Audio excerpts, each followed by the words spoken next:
Kwa hakika mtazamaji wangu wa GBS TV, karibu katika GBS TV Jumatatu. Naitwa Ivan Kibe nikiwa na wingi wa matumaini ya kwamba tangu tuachane Jumatatu iliyopita yubu heri wa afya.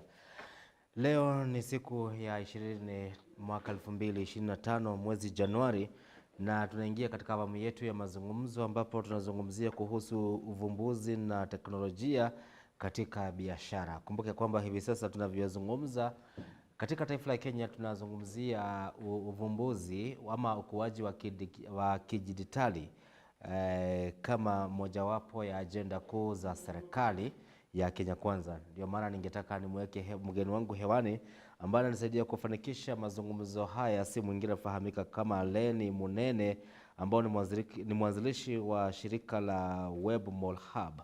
Na bila kupoteza wakati ningetaka nimweke hewani. Good morning. Hi. Good morning very much. Yes. How are you? I'm very fine. Thank you very much for having me here for this conversation. Okay.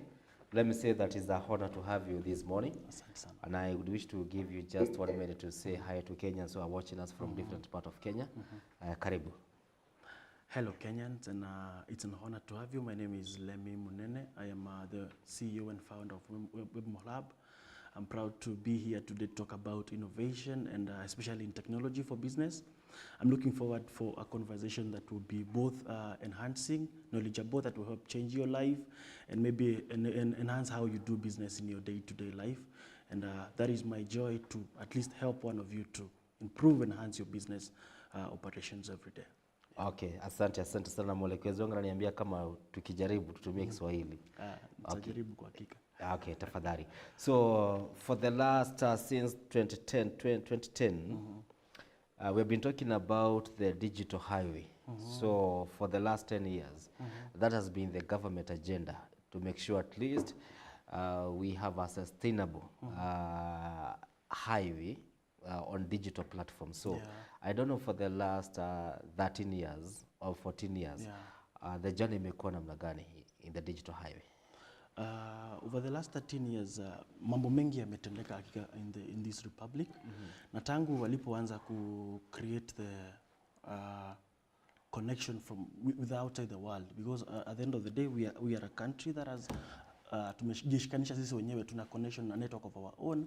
But tangu tulipoanza ku install, especially the cables zilikuwa zina connectiwa kutoka hapa kwenda ku connect us through servers outside the country, through servers to the other world, we're able to link up and be able to connect with them. And between that period and now, we've seen a lot of uvumbuzi kwa wingi. Kwamba wanarika, the young people wamepata nafasi ya kulink up na internet, wameweza kuconnect na internet, and through that kumepatikana uvumbuzi kwa njia mingi. That has seen the growth of kina M-Pesa, the growth of Facebook as a tool, especially hapa Kenya. Hatukuwa na hizo vitu kwa wakati, lakini ukiangalia vitu kama Twitter, vitu kama social media especially, we grow between that period and now. And so hapo ndo tuna link mostly on those items. Maybe as we are saying that we are growing to in digital highway, we could wish maybe to point at some of the nitty-gritties maybe for the past years that maybe unaweza kuweza kupoint. Yes, tumeweza kupiga hatua kama taifa in terms of embracing the digital highway.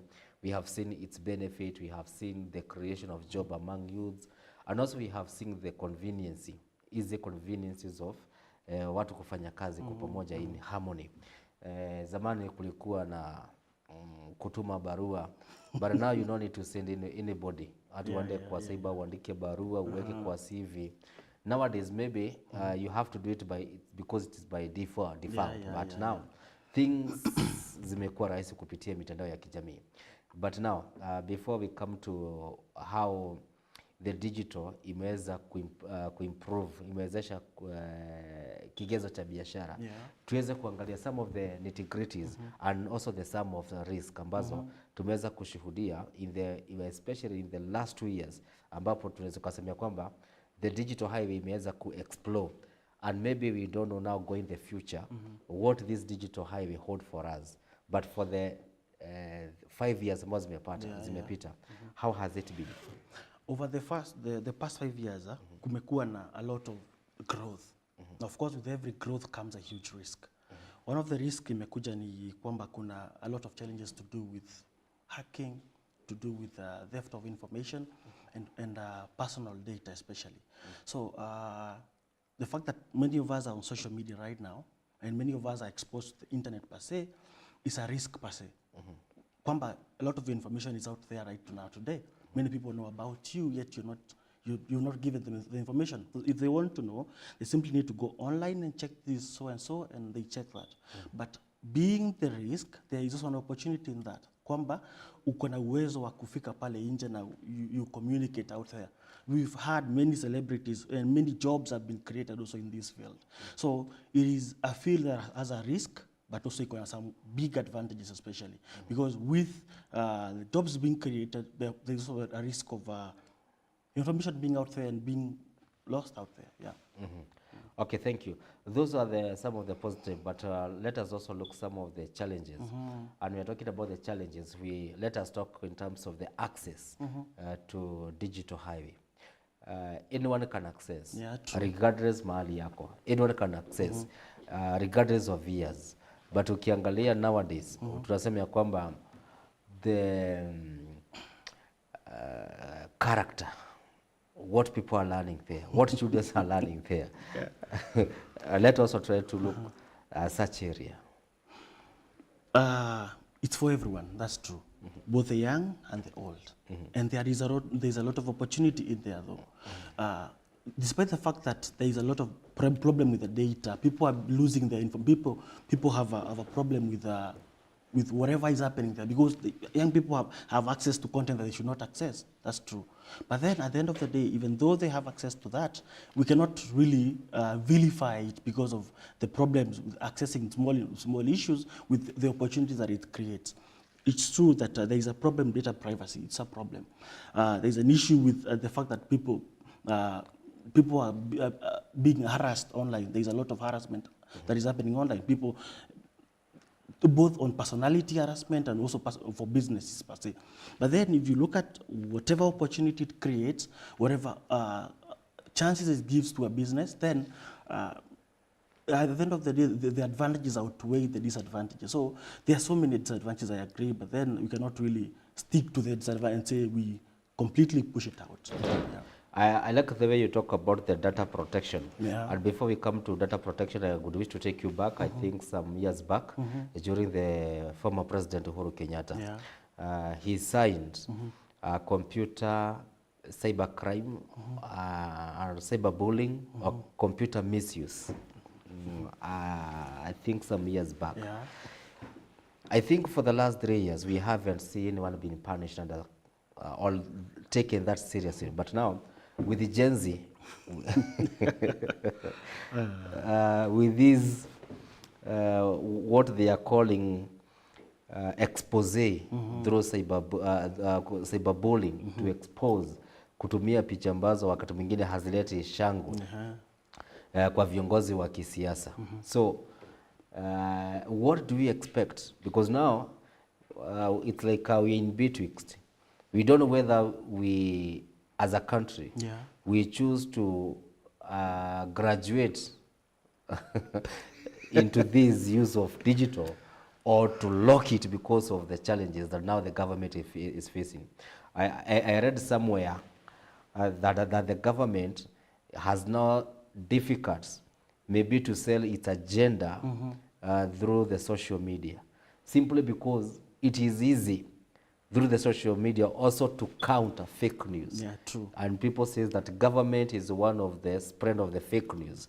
That's also it, yeah. I don't know how should maybe you can tell us, because in that, can that be trusted, that the government is one of the spread of the fake news? Wanasema tumeleta huu mradi, lakini ukienda unakuta ni fake news. Well, kusema ukweli, kuna uongo mwingi, kuna mambo ambayo si ya kuaminika, mengine ambayo unasikia hata wewe mwenyewe ukisikia unasema kweli si kweli. Lakini asieti yameanza leo. Yameishi kwa muda mrefu, tumekuwa hivyo. Serikali imesema hivi, wewe uamini, lakini unasema tu sawa tu, tumewachia. Lakini the Gen Zs are taking a different perspective of it. They're saying whatever we hear, we have to fact check we have to fact check about it. And this fact checking has not begun in Kenya. Ijaanza Kenya kwa sasa.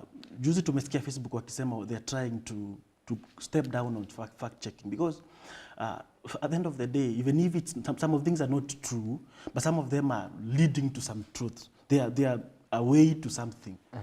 So at the end of the day, tukipoint tuseme kwamba mambo ambayo yanasema si ya kweli kabisa, ni kweli, mengine si ya kweli, lakini mengine ni njia kwa kwenda kwa kweli. So when Gen Zs are out there wakisema this is what they want, this is what they're going for, at the end of the day we cannot push them out. We cannot step aside from that. And again, kama vile tumesema rais aliyetangulia mwenye ako sasa Uhuru Kenyatta, they signed a policy for trying for cyber security and so forth. But then haikuwa policy kujaribu kuzuia progress. Yes. Ilikuwa policy ku make sure kwamba hata kama tunafanya progress, we're not stopping ourselves from developing. We're not stopping ourselves from coming up with new ideas, new innovations, new items. Because at the end of the day, tunahitaji technology.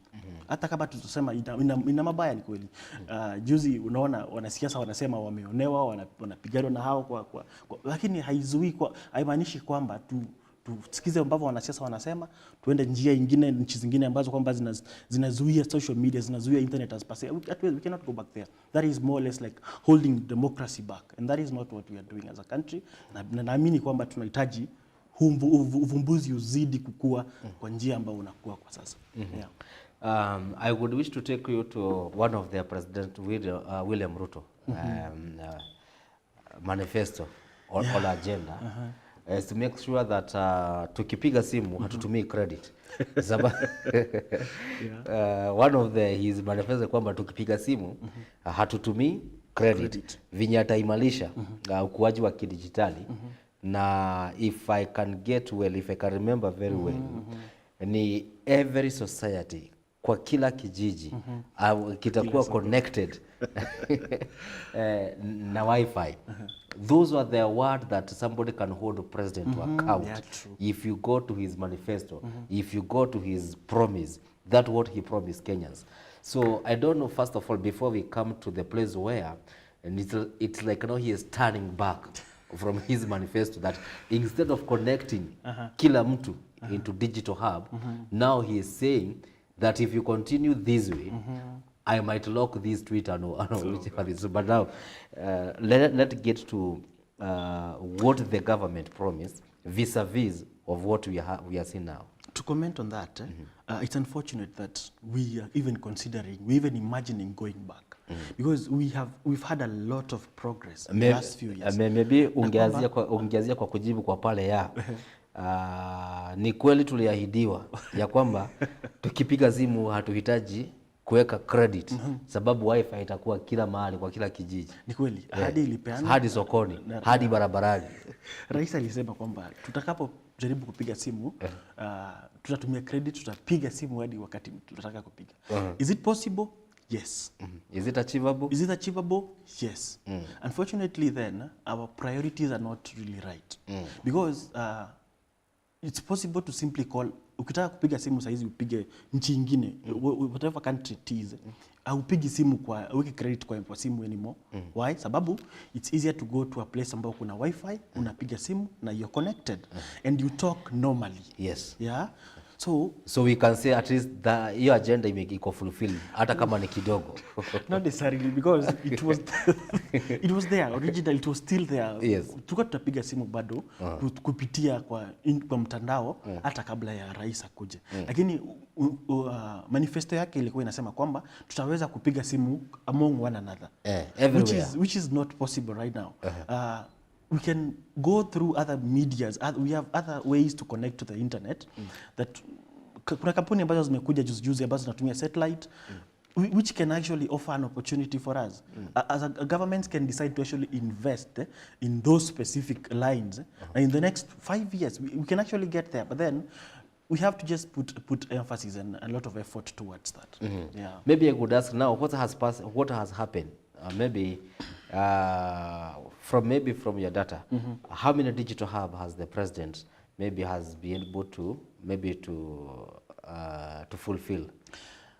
Kila iko connected na Wi-Fi. Unfortunately, si kweli. Ilo si kweli. And when you see, I saw the president launching an hub in Ruiru a few months ago, and it was really a public thing. But I don't think at the end of the day it should become such a major thing when you do what you said you would do. Because at the end of the day, you're fulfilling your promise. And we should have an hub, leave alone saying every county. It should be almost in every village. Because Wi-Fi has a range. Inakuanga na a range ambayo inaweza huwezi kuwa hapa utumie Wi-Fi ambayo iko all the way in town. You have to like have a specific range ambayo ndio unatumia Wi-Fi. Otherwise, so that now if you're setting up hubs, you set up hubs in all those specific ranges ambazo kwamba mtu anajua even if I don't have credit nikiingia kwa the next village which is a minute walk naweza piga simu which can be done easily. As a matter of fact, he also needs to empower individual specific companies to be able to install and have public Wi-Fi. If you go to some countries around the world, you don't need to go to many places to actually get connected. And it's possible. I think about innovation and technology as something that when someone puts their effort and emphasis in, it can actually be achieved. It's a whole industry to actually get into. And we've seen us getting in and creating industries, getting into industries. Recently, I was looking at what happened that we got into an industry that created a job of 1.5 million people. What about the industry? It is all about the government deciding that we need to set up a policy that is an enabler. In 2008, when the government decided to remove the whole tax on importing motorcycles, what did it do? It created a whole industry. So with internet, with digital society, we just need to have a government that sets up policies and decides to implement policies that can actually redeem us as a country, that can actually create that as an industry. Then we get back to our question where, now what has happened instead of implementing what now we were promised in terms of access to digital highway, they're not the president saying, leave alone connecting you to digital highway. I'm thinking to do away with some apps like a Facebook, like a Twitter, if you continue this way, intimidating the high profiles of in the government. So maybe what was the government expecting when came with that agenda, not minding that the people that you are promising, you connect them into digital highway, these are the people that will, through the freedom of expression, the freedom of access to information and disseminate information. What was the government considering maybe in return? Unfortunately, they're looking at their personal interests. They're looking at what is good for them. They have a problem when people stand out and say, we don't like what you're saying. I saw another site which had analyzed all the promises the president had made, from the first one to the last one. And they're trying to say this one has been achieved, this one has not been achieved. This one. It's more or less a scorecard, which is a proper thing. But now because they don't want to be, the government is not entirely willing to be checked to that extent, then they will be like, let us tell you what we are doing. It's unfortunate that unasikia wakati wanasiasa wanasimama mahali wanasema tumefanya hii na hii, vitu ambavyo vimefanyika kwa hakika hauhitaji kuambia watu umefanyika. Kama ni barabara umefanya, it can be seen. But I saw the other day someone going around in the country checking hii imefanyika, hii haijafanyika, iliahidiwa, because we have a way to reach out. Now, ukisema utafanya and then we don't see it, then unfortunately tunatudanganya, and therefore that's why they can come and say, mimi nimechoka na hii social media because it's revealing what I'm saying. It's showing what I'm saying is not true. Because we shouldn't be living in such a society, to be honest. It should not be part of what we're doing. Yeah. Okay, now, kabla tuingie katika kilindeni cha mazungumzo yetu siku ya leo, ningetaka maybe tuweze kuangalia some of anticipations, both the positive and negative, maybe through the social media. Ukiangalia mara nyingi, people tend to contemplate. When you are telling youth that by improving the digital highway, you are creating job, but you go now to the IT guy who will tell you, initially by upgrading the technology, what you are doing physically, you are sending some people's home. For example, in office that could require 100 people, maybe in office, working manually. Yeah. With the digital and technology, just like here in studio, going forward, I may not require the cameraman, I will not require the everything. Yeah. Going forward. I will just require a guest and only one camera that will do all that work. So there's that argument. Yeah. Are we creating job or are we losing job? I take you to Huduma Center. Yes. Huduma Center. Yeah. If the government digitalize, when the government is saying that we want to digitalize 7 or 5,000 services, but that's the digital replacing maybe 5,000 staff who could be working. So what's the discussion and what's the approach? Well, And where is the meeting point? we have a way and a thought out there that is unfortunately a wrong one, and a perception that is wrong. Yeah. Because when computers came, there was a thought that they will actually, computers, if we leave alone now the digital space, let's talk about computers first before we get to the digital space. There was a thought that this computer will make people jobless. And unfortunately, the opposite is that it ended up actually creating more jobs. What we need to do as a society is to realign towards the computer space. Instead of focusing on, and unfortunately, AI is coming up. If you leave alone now the computer, AI is coming up today, and it says up to 95 million people will lose jobs globally. Yeah, but then we're looking at which jobs are we creating. We need people to actually run these programs, this software. We need people to actually create the softwares.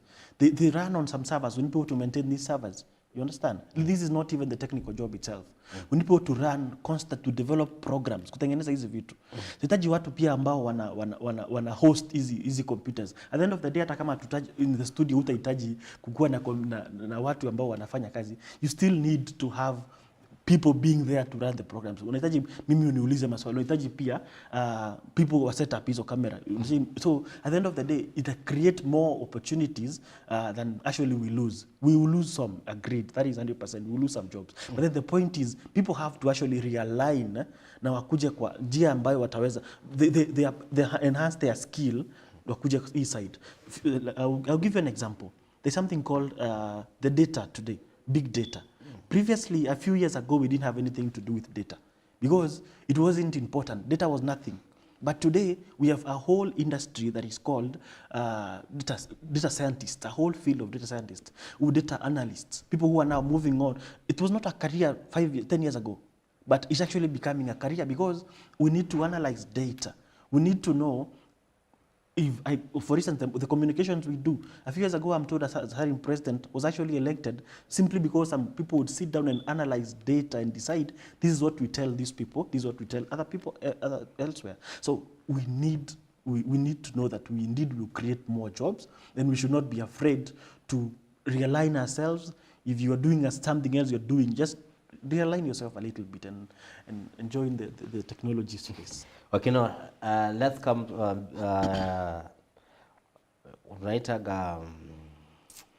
money markets, the circulation. I think that was the big impact that the people have seen, that people can invest through online market or whichever. But now,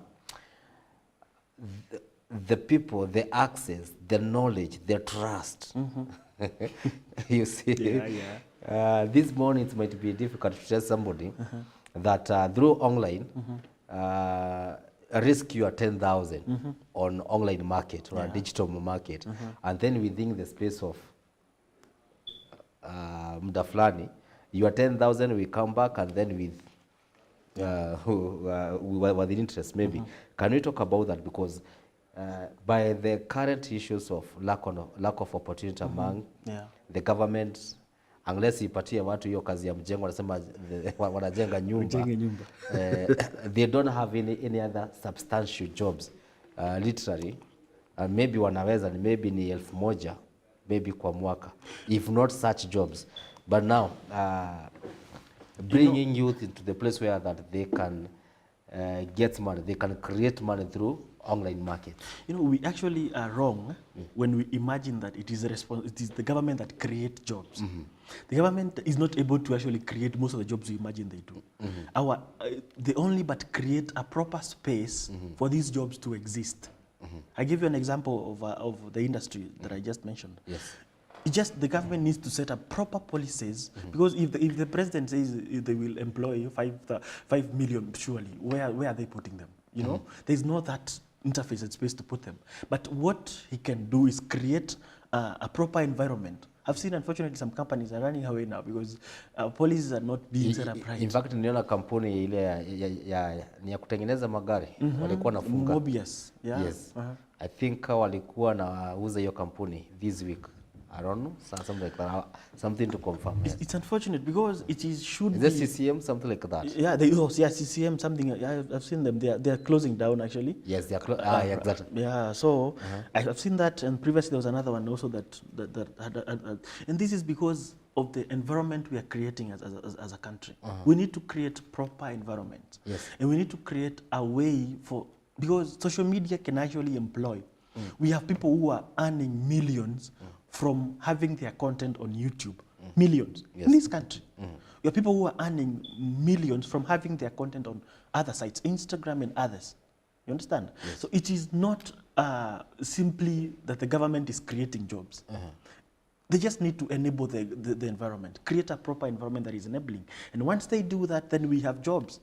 Yeah, but keeping competing with the social media young people, you see those people who are being told that they will be arrested and charged and so forth. Some of them are creating their lifeline out of social media, out of the internet, out of these opportunities that have come up as a result of the internet, and therefore it should not be up to us to hold them back. You know, we shouldn't be a society that is holding people back from actually achieving what they are setting up to do. We should actually be enablers. Yeah. Now, who should tell the government hivyo? Nani ataambia serikali hivyo? Wanatusikia. Wow, okay. They keep hearing us every day. They can choose not to. You know, there is listening and there is hearing. So they're listening to us, and so they can choose not to hear, but they're listening to us. I'm sure of that. Tukirejea tena tulikuwa tunazungumzia kuhusu swala la usalama na kidijitali. So even I can read some SMSs when watu wakisema kwamba wakati tunazungumzia kuhusu uvumbuzi wa teknolojia na biashara. So nimeona SMS moja ikisema kwamba wanasikia hilo jina na tetemeka akijua kwamba the abduction they are being made, the track vijana ambao wanatekwa nyara. So kuna mtu anasema kwamba wanatekwa nyara ama wanatrakiwa ama wanafuatwa kupitia hiyo ukuaji wa kidijitali. So we are coming back kwa mengi zaidi. Kumbuka hii ni GBS TV Jumatatu. Mimi naitwa Ivan Kibe na mgeni wangu hapa hivi ambaye anafahamika kama Mr. Munene. Thank you very much. Tutajana mengi zaidi.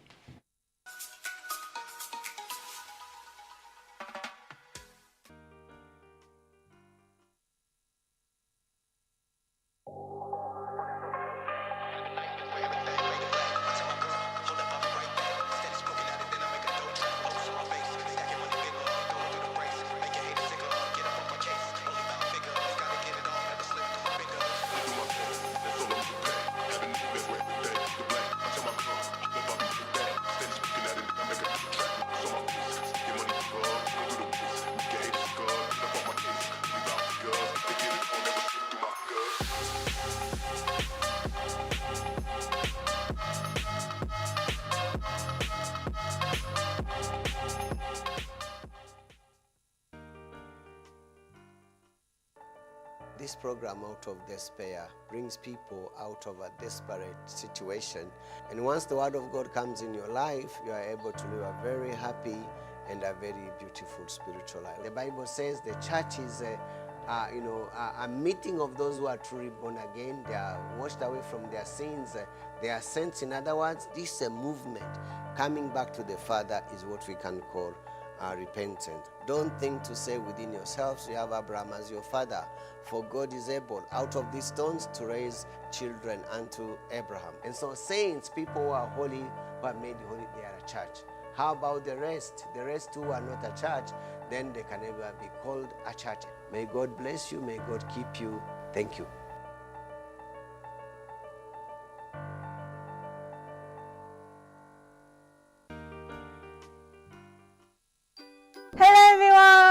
Welcome to Fun Story Class. Friends, today I'm going to read a story called A Glass of Milk. There once was a poor boy who spent his days going door to door selling newspaper to pay his school. The poor boy was starving, so he began to ask for nourishment at each home that he stopped at. He asked for a glass of water, but seeing his poor state, the girl returned with a glass of milk. But when the hospital handed her bill, it read, "Paid in full with a glass of milk."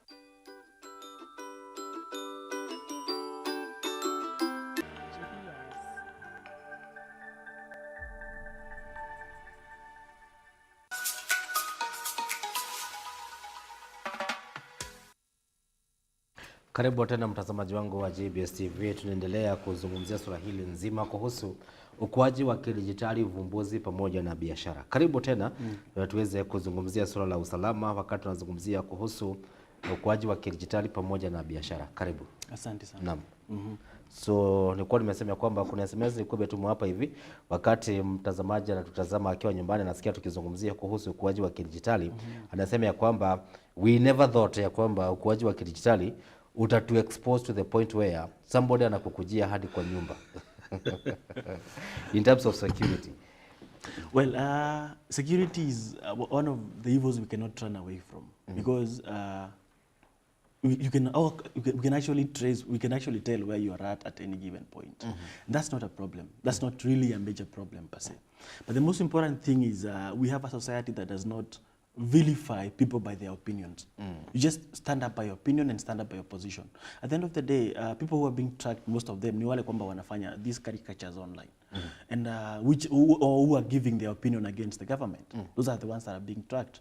It shouldn't be something that we're doing as a society, because it's possible for them to track us. And actually it used to happen hata kupitia kwa simu, wangetufuata na simu.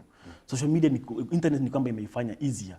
Na it's also possible for me to know where you're at and to know one another. It's possible and it's not a big problem per se. But then kitu ya maana ni kwamba tuishi kama society ambayo tunakubali opinion ambazo si zetu. Mtu akisema maoni yake inakuwa ni yake. There are ways kuzuia the advanced ways kuzuia mtu asijue kule uliko na unachofanya, but that's an advanced level of it. But kitu cha maana ni from the beginning, everybody should be able to receive and accept an opinion that is not theirs. That should be a principle in the current dispensation. Yeah. Okay, thank you. Ningetaka tuangalie you as an organization, what are you doing and what services are you offering through digital platforms? We are more or less a consultancy. We talk about, we enable other companies and other people to know more or less about how internet and how they can come into this space of the internet, how they can actually expose themselves, how they can get out there and talk and let people know about themselves. We are also more or less concerned about helping develop websites and create a social media platform. We are telling people that you need to be online. You need to be online as a people. You need to be online as a company. So our interest, the interest of Webmall Hub is to basically tell our people out there the advantages of being in the internet over the disadvantages of actually not joining. That's what we're doing. Okay. So that's what's the approach and what's the recipient that you got from your clients? Unfortunately, people out there are still a little suspicious. People are a little suspicious, which is an unfortunate thing. But the deception is growing. You know, and just like people are accepting the social media, just like people are accepting to sell product on the social media, they're also receiving the fact that they need online presence. So it's been growing gradually, but I believe it's getting up there. Yeah. And nowadays people are saying that working from home, I don't need to be employed anywhere. Nikiwa kwa nyumba yangu naweza kuwa nafanya kazi na earn kupitia ukuaji wa kidijitali. But the question back, how many? Not maybe from your experience, because you are working as an organization and as a company. So maybe how many can say that yes, out of the growth of digital highway, I'm earning through? I'm going to say not many enough. We need more people. We need more people to actually accept they need to trade online. Even if you have a whole company, a whole business you're doing, you need to go out there and sell your product. TikTok, for example, has become a very good space where people are selling, doing a live and selling products continuously. And it's creating actually more jobs. As vis-a-vis against not creating jobs. It's actually creating a competitive advantage over other companies. Yes. So people can actually sit home and they talk about the product they're selling, and they're not even selling, they don't have the product, others don't even have the product. So basically, my job is to get it from the warehouse, and then once I get it from wherever I'm getting it from, I tell you I'm selling it, and transmit it to you. So kuna hiyo pia opportunity hizo biashara. Pia people can also do online trading, digital trading. We were talking about it, the money market item. It's something else that can create actually opportunities. Unfortunately, people today, wale ambao hatujui their source of income, say they are trading, but it is actually a platform that creates jobs for the young people, especially in this country. There's somebody anaitwa Nancy anazungumzia kuhusu, Nancy Wangesha Sense anazungumzia kuhusu the trust between the one who is buying through online and the one who is selling. Anasema ya kwamba kuna wakati aliamua kusurprise bwanake na kiatu, na akanunua kiatu. I'm sorry, I will not mention the company ambayo amesema inauza vitu kupitia online, lakini huenda watu wengi wataijua. Inauza viatu kupitia online, and then she made a deposit, or which is 35 shillings, kiatu zuri ya leather, lakini alipofungua alikuta ni leggings. Deposit ya 35 shillings, okay. No, 3,500 shillings. 3,500 shillings. 3,500. Amenunua online na akatuma make deposit so that we can kuletea your product. Na kweli aka make the deposit of 3,500. Lakini kuletewa akaona ni a different product. Kwanza anatoa na mtu wa nduthi. So anafikiria anatoa na mtu wa organization of that company. Maybe somebody with that amevalia mavazi. Maybe kama ni t-shirt hiyo kampuni alinunua, sitaki kuitaja, but anasema ya kwamba aliletewa na mtu wa nduthi, na alipofungua ile kiatu alikuwa ananunua, baadaye ile leather ilikuwa leggings. So also there is a manipulation, there's a trust issue out there. Trust issues. Maybe as a company, and you are sensitizing youth maybe to take an advantage and run away with these opportunities that are there in social media. How do you do maybe to bridge that issues of trust? Companies have the responsibility per se. There are so many e-commerce companies. E-commerce companies are those that are basically selling online. They're selling. They could have their warehouses, or they could not have their warehouses, but they are selling online. That's the principal thing. But then companies have the responsibility themselves to enhance trust. Yes. As a company, leave alone selling online. Even if you're selling one-on-one, when I sell you a product, you go out there and you become my marketer.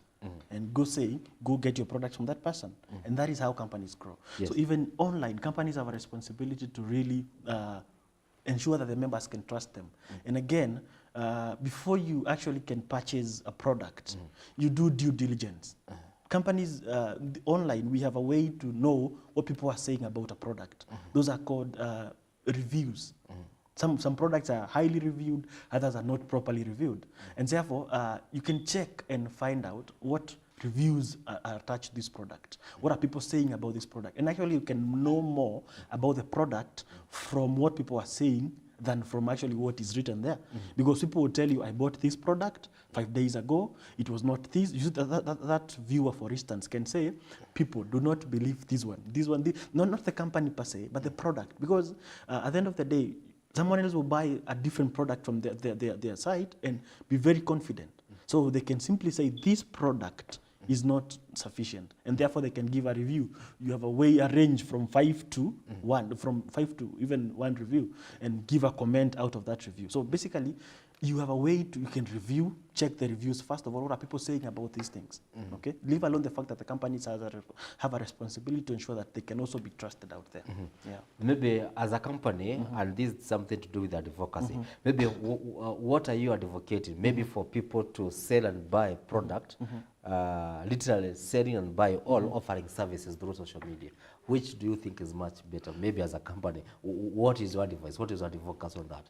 Unfortunately, I won't take a side here. I'll go for the two, Yes. both services and product. Yes. Because innovation itself is not necessarily coming up with a product. Yes.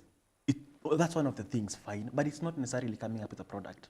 Even advancing a certain product, it already exists. That is still innovation. Yes. Even advancing the way you do business is still innovation. Yes. And therefore, when you think about yourself as a person or maybe whatever you're doing, I encourage everybody, go out there, look for something to do online. Even if you're working on a full-time job, look for something else to do online. Look for something to sell.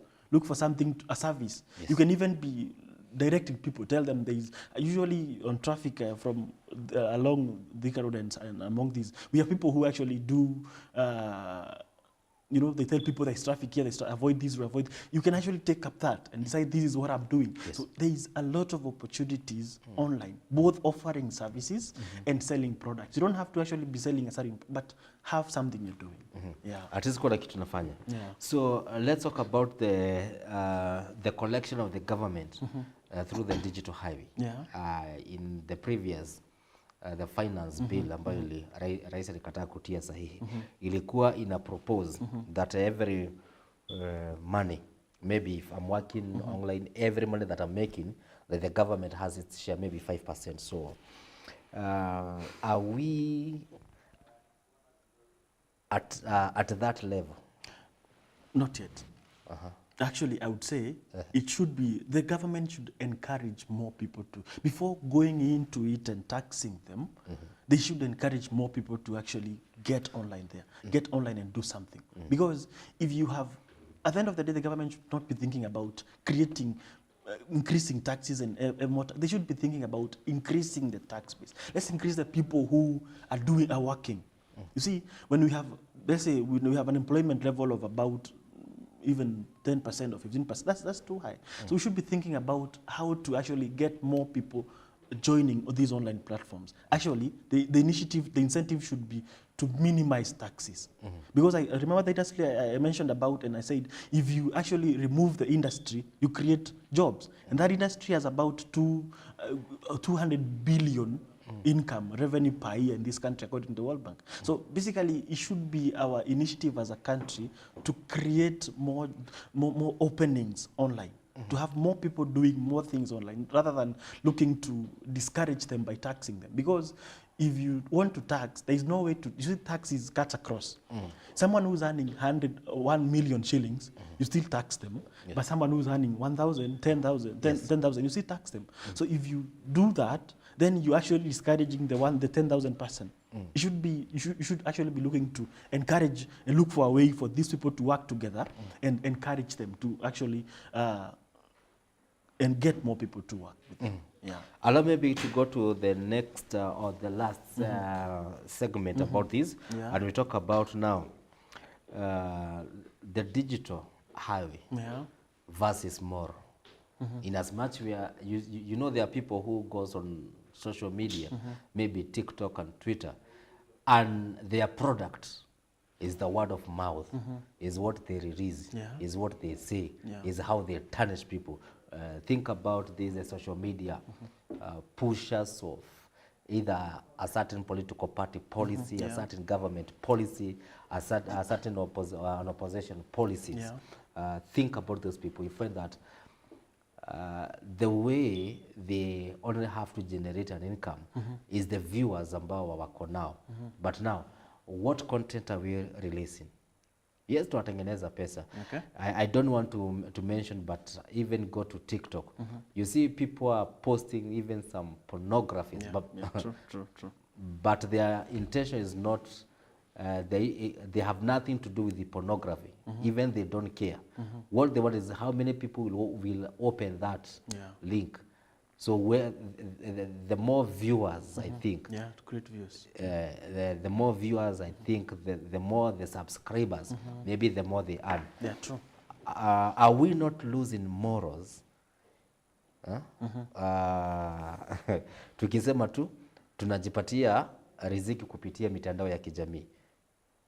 I'm sorry for this. Okay. Unfortunately, I thought you'd ask that because I considered the fact that there's a lot of moral decay, moral decay per se in the society, and most of us want to point to social media and say, if it were not for social media, things would not go wrong. But companies themselves, like of the Instagram you mentioned TikTok, for instance, they actually have policies to try and remove those, especially those contents that are considered illegal, pornographic and even violent stuff. I've seen on some sites you simply have some internet site or maybe those social media sites. They even warn you before checking some items. Yeah, they tell you this is not safe and so forth. So unfortunately, there are people who are out there who are not morally right. But then we cannot really hang on the 1% and hold back and say then no social media in this country because 1% is wrong. In any society, unfortunately, they say you cannot lack a mad person. So we have no problem having people who really, then the government should also have policies to control them. But then we cannot really hold back against progress because of 1%.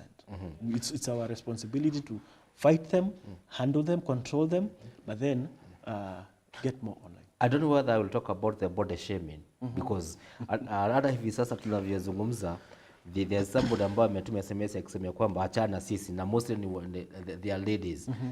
Most of time they are the one who send those hata kama si sexes photos. Utakuta msichana hajavaa nguo lakini amevaa kabikini, amevaa, you see.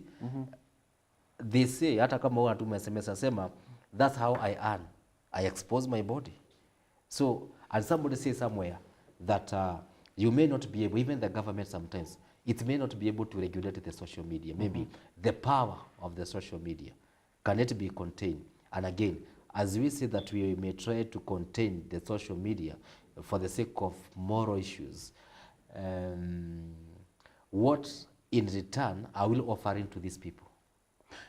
That should be actually the question. A win-win situation. That should be a question we're even asking at the end of the day. Because if we hata nimeona kuna mwingine amesema ati kazi ni kazi. Tuwaliambiwa kazi ni kazi. So hata hiyo body shaming still ni kazi. No, please, and encourage people online. Even if I said you go out there and you look for something to be doing, at the end of the day, remember, internet never forgets. Yes. You understand? Internet just never forgets, and it never ever forgets. So whatever you post online, you could not be a problem. You could actually earn from it then.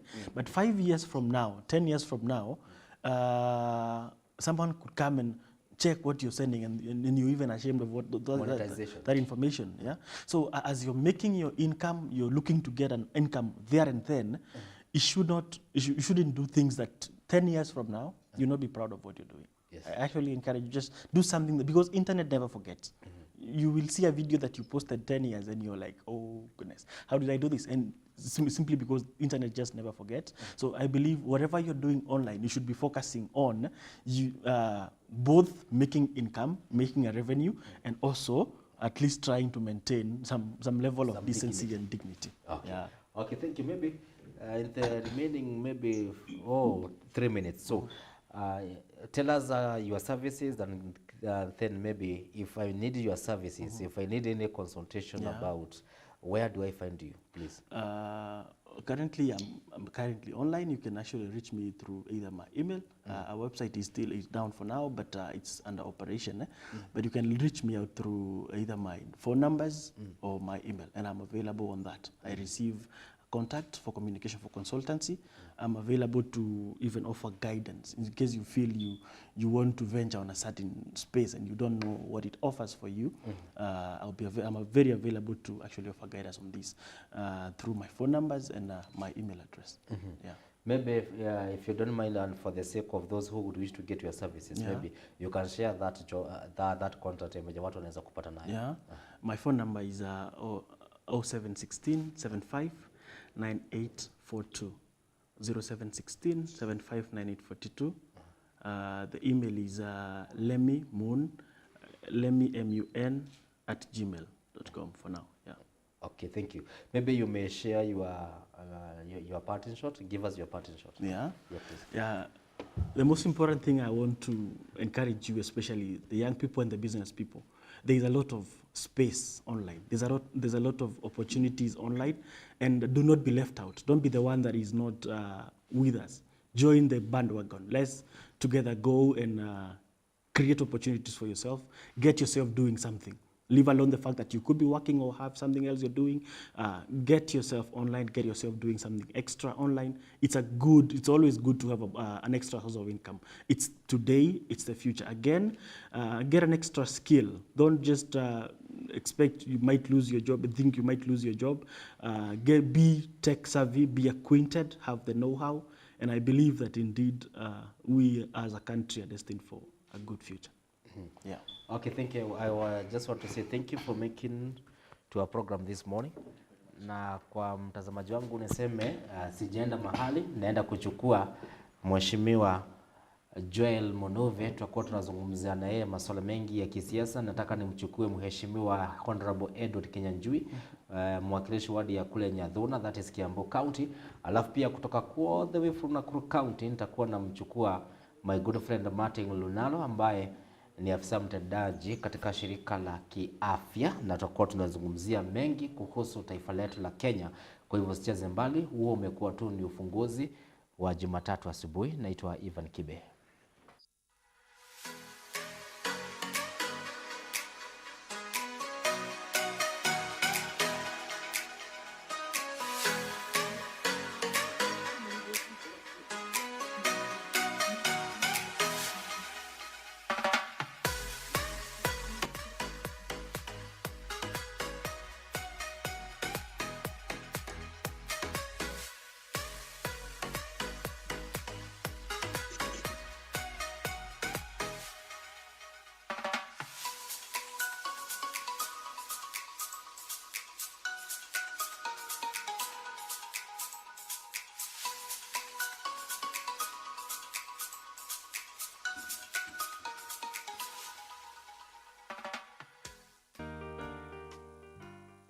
Hello, my name is Nyabio.